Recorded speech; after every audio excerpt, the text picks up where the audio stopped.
All right, let's keep going. Let's turn off layer 6, click on layer 3, and click on the mask button at the bottom of the layers panel.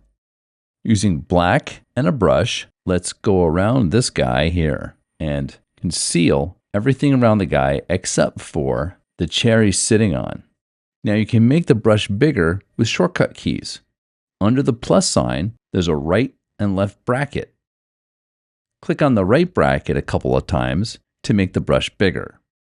Then we can brush away the rest of the scene very quick. Let's turn on layer 1 to reveal that layer. It's looking pretty good. Let's turn off layer 3, click on layer 1, and click on the layer mask button. Using that black hard round brush, let's conceal the rest of the scene around the person. Turn on layer 2 to reveal layer 2. Now there's a part here where we're going to have to remove more of layer 1 to reveal layer 2.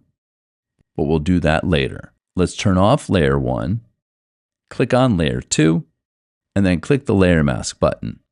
Use a hard round brush with black in the foreground color. And let's conceal all the areas around that actor.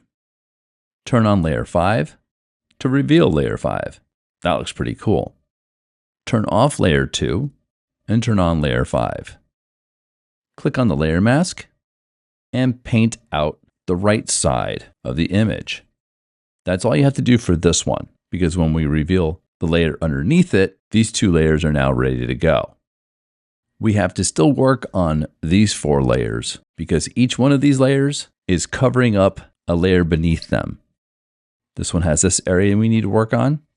On this layer, we have lots of work to do here. On this layer, we have lots of work to do here. And on this layer, we have work to do on there.